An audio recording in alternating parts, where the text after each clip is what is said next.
Water-powered cars are real. I knew it. Toyota had been developing a water-fueled engine car. Hey ChatGPT, a car that runs on nothing but water. Do you believe in that? According to current scientific knowledge, that's considered unrealistic. ChatGPT, but what if it already exists? Using that hydrogen, it's theoretically possible to power a car with an engine or a fuel cell. ChatGPT, then why is it that water-fueled cars are treated as if they don't exist? The reasons are energy efficiency, cost, and the very structure of society. To split water into hydrogen and oxygen, a large amount of electricity is required. The only viable option is to use hydrogen produced by electrolysis in external facilities. That means they're applying the technology from the fuel cell vehicle, Mirai. So, has the technology to produce fuel from water already been realized inside the car? In factories and hydrogen stations, hydrogen extraction through water electrolysis is already possible. There's no available data on in-car systems. No documents can be found on built-in hydrogen generators. Are they now developing a method other than electrolysis?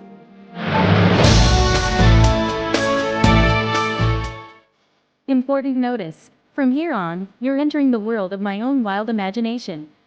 Even ChatGPT, an advanced AI, couldn't reach the ideas I'm about to share. But I started thinking. The dots began to connect, and a vision of the future appeared. Whether you believe it or not, that's up to you. Let me say this again. This is my own imagination. But if I were to present this to the real world, what would happen? Because this is something I actually heard. I first heard this story about 30 years ago. It came from a salesman I knew at a major Japanese trading company.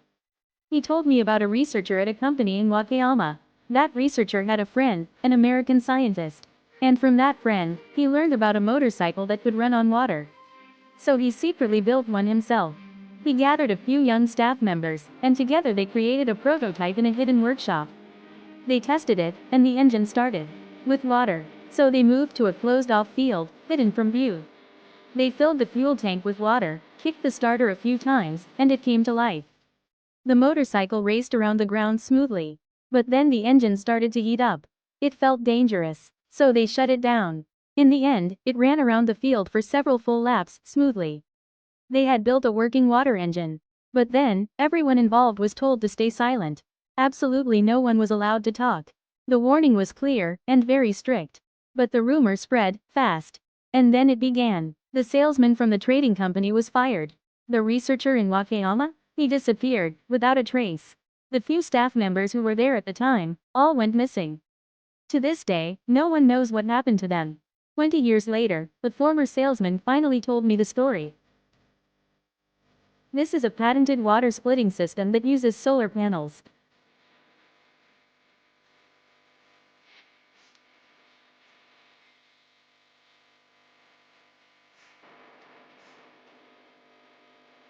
They're also developing EVs that use perovskite solar cells.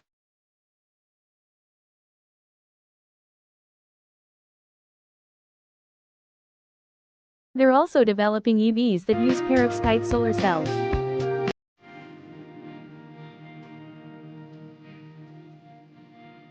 It can extract hydrogen from water and start a hydrogen engine. In other words, this is a hydro engine.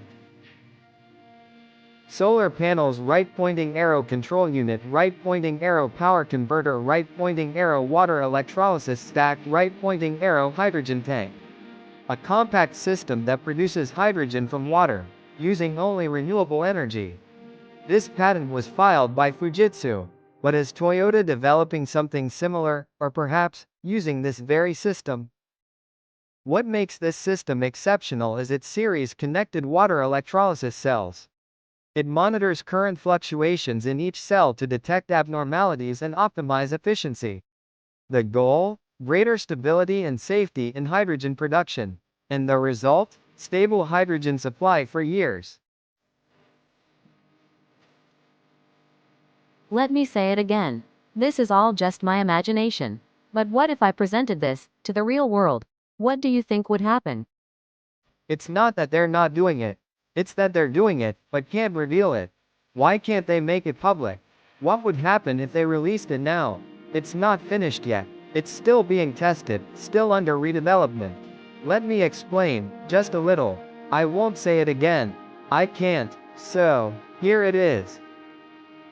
Think about it. What would happen if this water-fueled engine car were released into the world?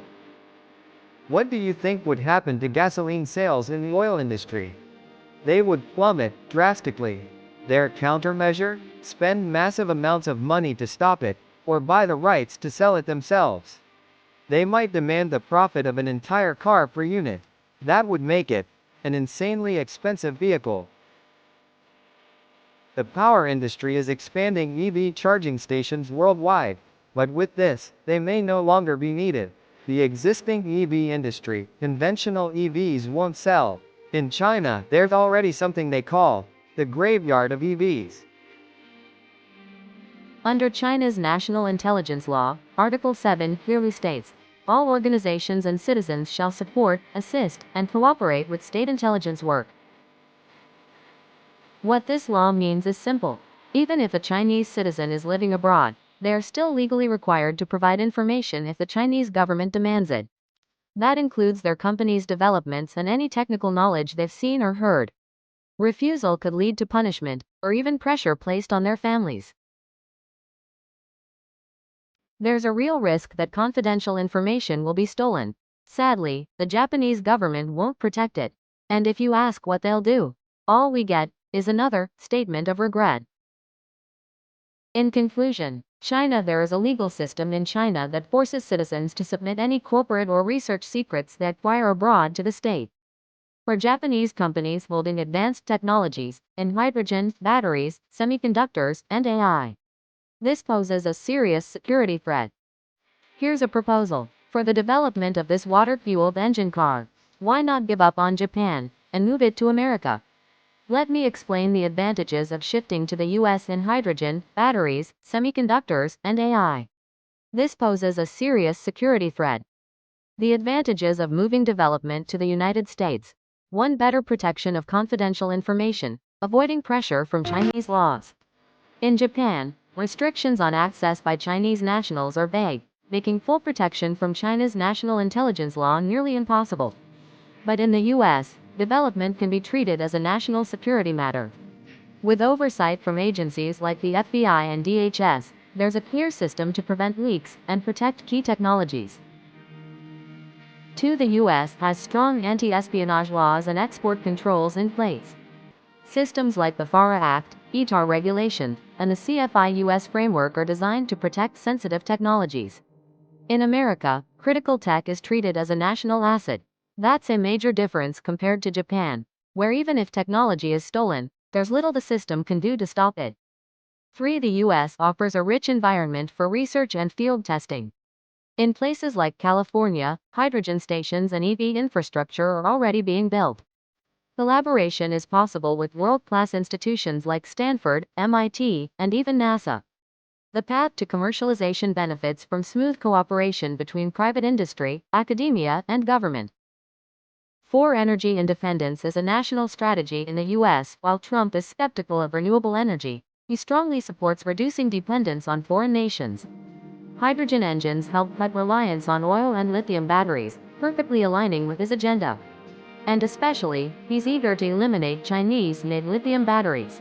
Toyota's hydrogen technology could become a symbol of America's energy independence and a stance against China. 5. For Japanese companies, America could offer a way out. In Japan, technology often gets buried under political pressure or quietly sealed away. But if they say, we're doing it in the US, it helps avoid direct interference. If necessary, they can even commercialize it later by re-importing it into Japan. That scenario? Highly likely. Conclusion. Japan if Toyota truly wants to bring hydrogen engine technology to life. United States it makes more sense to develop, announce, and mass produce it in the United States, not Japan. This isn't about whether it's advantageous. It's more likely that Toyota has already started looking in that direction. Warning: a quick note. What you're about to hear comes from my own imagination. Not even ChatGPT, an advanced AI, could reach the ideas I'm about to share. But I thought about it. The dots began to connect, and a vision of the future appeared.